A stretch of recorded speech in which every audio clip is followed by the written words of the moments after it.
दर्शकों नमस्कार, राम राम, जय श्री राम और जय माता दी। मैं हूँ अश्विनी मगोत्रा और आप देख रहे हैं अपना पसंदीदा न्यूज चैनल जम्मू तरकश।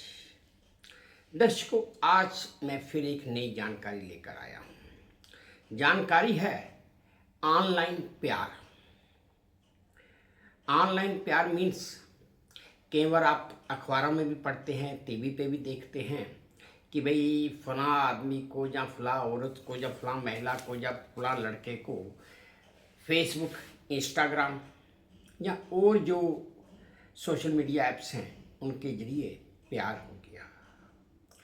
ये भी बात एक सही है कि प्यार करते नहीं प्यार हो जाता है, लेकिन ये भी एक बात सही है कि प्यार किस उम्र में होगा किस उम्र में नहीं होगा इसका भी अंदाज़ा कोई लगा नहीं सकता। और ये भी एक बात सही है कि प्यार की कोई उम्र होती ही नहीं।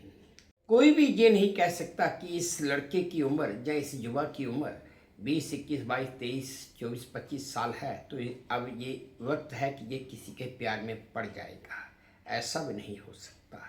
अगर प्यार होना है या किसी के दिल में प्यार जागेगा तो चाहे वो 70 साल का होगा या 80 साल का होगा या 60 या 50 साल का होगा तो भी उसके दिल में प्यार अपने आप ही जाग जाएगा। लेकिन इसमें भी एक बड़ी महत्वपूर्ण बात है, वो ये कि जब ऑनलाइन प्यार होता है तो लोग पहले एक दूसरे से चैट वगैरह करते हैं, फिर अपना फ़ोन नंबर साझा करते हैं, उसके बाद एक दूसरे से मिलने की कोशिश करते हैं।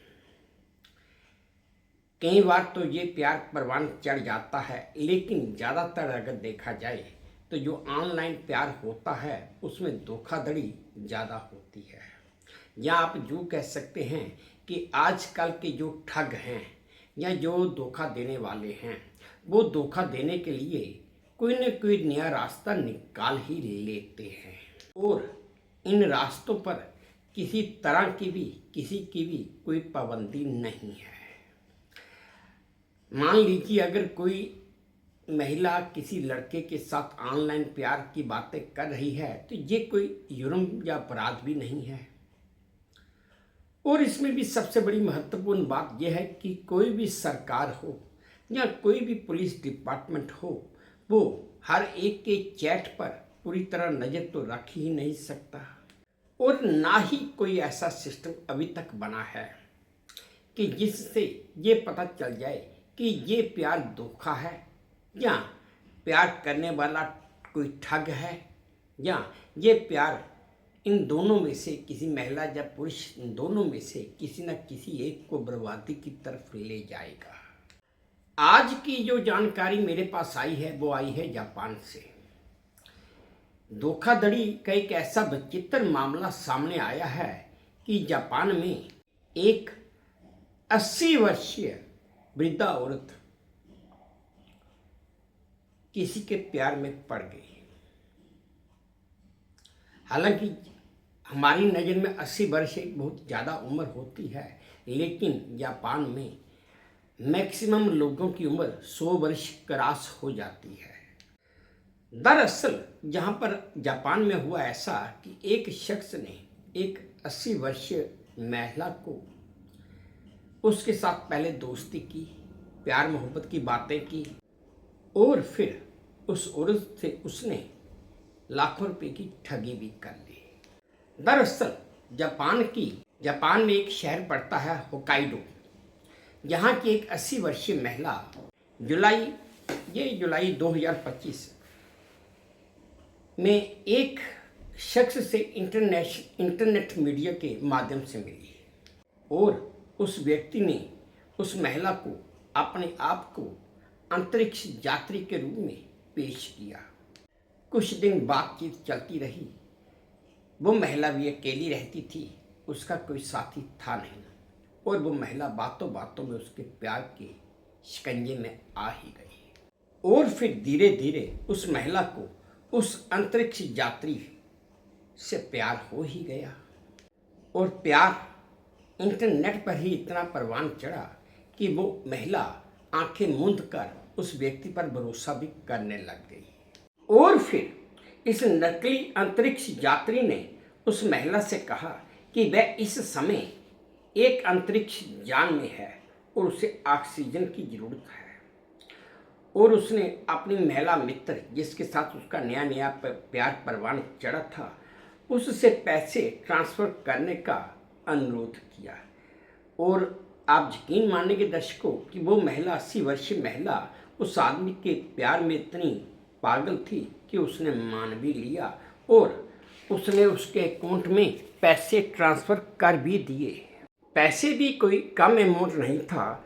उस शख्स ने महिला से 10 लाख येन, यानी कि अगर मैं भारतीय रुपयों में बात करूं तो तकरीबन 6 लाख रुपए उस महिला ने उस नकली अंतरिक्ष यात्री के अकाउंट में ट्रांसफ़र कर भी दिए। जैसा कि हमेशा होता आया है कि जब किसी को भी फ्रॉड किए हुए ये पैसों की रकम मिलती है तो वो सारे संबंध तोड़ लेता है, फ़ोन नंबर तक बंद कर देता है, नया फ़ोन इस्तेमाल करना शुरू कर देता है, वगैरह वगैरह जो भी होता है। बिल्कुल ठीक इसी तरह इस महिला के साथ भी ऐसा ही हुआ। उस नकली अंतरिक्ष यात्री ने महिला से पैसे मिलने के बाद अपने सारे संबंध उससे तोड़ लिए और तो और उसका फ़ोन उठाना तक भी बंद कर दिया। महिला परेशान हो गई और उस महिला ने पुलिस में शिकायत दर्ज भी करवा दी। वहीं दर्शकों मैं आपको ये भी बता दूं कि दुनिया में सबसे ज़्यादा वृद्ध जनसंख्या वाले देश जापान में रोमांस स्कैम के मामले बड़ी तेज़ी से बढ़ रहे हैं, क्योंकि यहाँ पर मैक्सिमम वृद्ध अकेले ही है।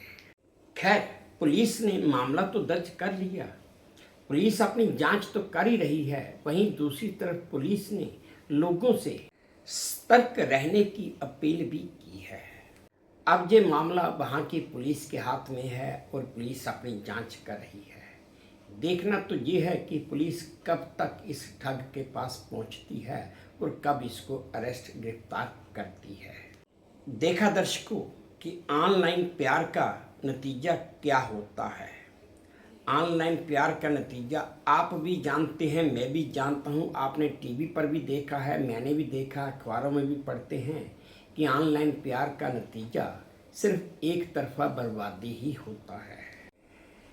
खैर समय समय पर सरकार, हर देश की सरकार अपने नागरिकों को सूचित तो करती ही रहती है और आगाह भी करती रहती है कि ऐसे धोखों में या ऐसे जांचों में ना आए। खैर दर्शकों ये थी मेरी आज की एक छोटी सी जानकारी जो जापान से आई थी, मैंने आप सबके साथ साझा की। उम्मीद करता हूँ आपको अच्छी लगी होगी, ठीक लगी होगी। अगर अच्छी लगी है, ठीक लगी है और पसंद आई है तो मेरी वही प्रार्थना कि प्लीज़ मेरे इस चैनल को लाइक कर दीजिए, शेयर कर दीजिए और सब्सक्राइब भी कर दीजिए। और हाँ, अपने कमेंट्स मेरे कमेंट बॉक्स में ज़रूर डालिए ताकि मैं उन्हें भी ध्यान से पढ़ सकूं और अगर किसी सुधार की ज़रूरत है तो मैं वो भी कर सकूं।